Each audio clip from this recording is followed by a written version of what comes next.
Movie शुरू होती है। हम एक प्यारे से कपल जेम्स और सोफी को देखते हैं।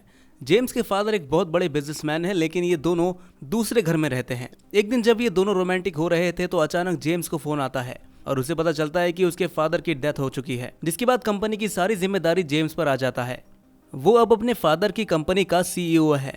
अब जेम्स और उसकी वाइफ को अपना प्यारा सा घर छोड़कर दोनों को फादर के बंगले में शिफ्ट होना पड़ता है। दिन भर ऑफिस की भागदौड़ में जेम्स तो उलझा रहता है और सोफी अकेले ही घर पर पड़ी रहती है। उस घर में नौकर चाकरों की फौज है, वो बस उसकी एक इशारे पर सब काम कर देते हैं। पर सोफी को ये सब बिल्कुल भी पसंद नहीं आता। वो घर पर बहुत ही बोर होती है और वो खुद ही सारा काम करना चाहती थी। वही शाम को जेम्स घर आकर देखता है कि पूरे घर में सन्नाटा छाया हुआ है। जेम्स सोफी से पूछते कि ऐसा सन्नाटा क्यों छाया हुआ है, तो सोफी कहती है कि मैंने सारे नौकर चाकरों को घर से निकाल दिया है और उनको उनके पैसे भी दे दिए हैं। जेम्स कहता है कि इतने बड़े घर में काम तुम अकेले कैसे करोगी। सोफी कहती है कि हम खुद ही अपना सारा काम करने वाले हैं, इससे हम एक साथ ज्यादा टाइम स्पेंड कर पाएंगे। जेम्स सोफी से एग्री नहीं होता।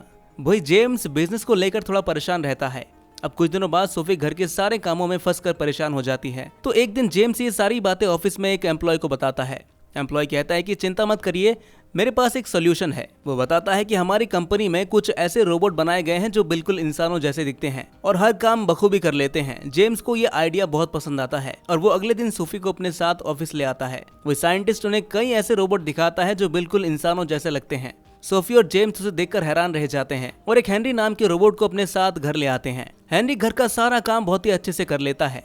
सोफी धीरे धीरे हेनरी के साथ घुल मिल जाती है। पहले पहले उसे हेनरी थोड़ा अजीब लगता था, लेकिन धीरे धीरे वो हेनरी को अपना दोस्त बना लेती है। हेनरी सोफी की हर बात मानता था क्योंकि उसे ऐसे ही बनाया गया है कि वो अपने मालिक को खुश रख सके। कुछ दिन बाद सोफी हेनरी के साथ इतना ज्यादा घुल मिल जाती है कि वो जेम्स से दूर होने लगती है। जेम्स को ये बर्दाश्त नहीं होता और वो कहता है कि सोफी तुम हेनरी को इंसान की तरह ट्रीट मत किया करो। वो सोफी को समझाता है कि हेनरी एक रोबोट है, वरना वो भी इंसानों की तरह बन जाएगा। उसी रात सोफी को हेनरी की आवाज सुनाई देती है। जब वो बाहर जाती है तो वो देखती कि हेनरी बाहर सोया हुआ है। सोफी जाकर उसे जगाती है तो हेनरी कहता है कि वो सपना देख रहा था। अब अगले दिन जेम्स और सोफी साइंटिस्ट के पास जाते हैं और उन्हें बताते हैं कि हेनरी कल सपना देख रहा था। साइंटिस्ट कहता है कि ये शायद कोई एरर होगी, मैं इसे ठीक कर दूंगा। आप लोगों ने शायद हेनरी को इंसानों की तरह ट्रीट किया होगा, इसीलिए वो ऐसी बर्ताव कर रहा है। इस बात के लिए जेम्स सोफी पर बहुत ही ज्यादा गुस्सा होता है और कहता है कि तुमने ही उसे बिगाड़ा है। वो हेनरी को ऑर्डर देता है वो सोफी के साथ ज्यादा वक्त न बिताए, लेकिन हेनरी कहता है कि ये मेरी गलती नहीं है, आप सोफी को समय नहीं देते इसलिए ऐसा हो रहा है। अब अगले सीन में हम देखते हैं कि हेनरी सोफी की मसाज कर रहा था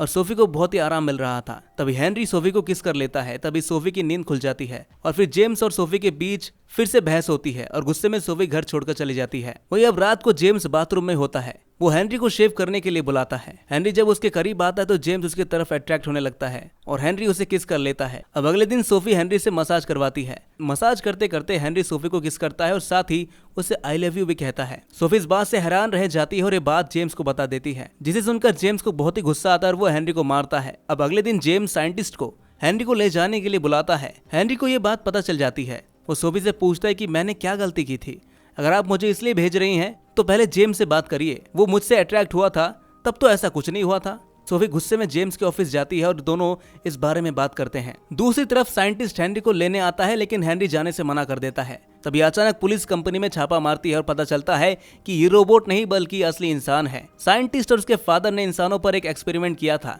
जिसे सुनकर सोफी और जेम्स को बहुत ही दुख होता है और वो पुलिस के साथ हेनरी को ढूंढने निकल जाते हैं। वहाँ वो देखते हैं कि साइंटिस्ट गन से 2 पुलिस वालों को गोली मार देता है और जेम्स और सोफी को भी कहता है कि हमारी इन्वेंशन थी ये, हमने इन्हें एकदम परफेक्ट बनाया था, लेकिन तुम लोगों ने उसे रिजेक्ट कर दिया और अब सब खत्म हो गया है। और जेम्स और सोफी को भी मारने वाला ही होता है कि तभी हेनरी वहां पर आता है और साइंटिस्ट को मारकर उन्हें बचा लेता है। फिर वो खुद को चाकू से मार देता है और कहता है कि वो यहाँ पर नहीं रहना चाहता। अब कुछ साल बाद हम सोफी और जेम्स को एक बगीचे में देखते हैं और उनके साथ उनका एक बेटा भी है। सोफी और जेम्स ने अपने बच्चे का नाम हेनरी रखा था क्योंकि वो अब भी हेनरी को भुला नहीं पाए थे। और इसी के साथ ये मूवी यहीं पर खत्म हो जाती है। तो दोस्तों, कैसी लगी आपको ये कहानी कमेंट में जरूर बताइएगा और ऐसी अजब गजब मूवीज देखने के लिए हमारे चैनल को सब्सक्राइब जरूर कर लीजिएगा।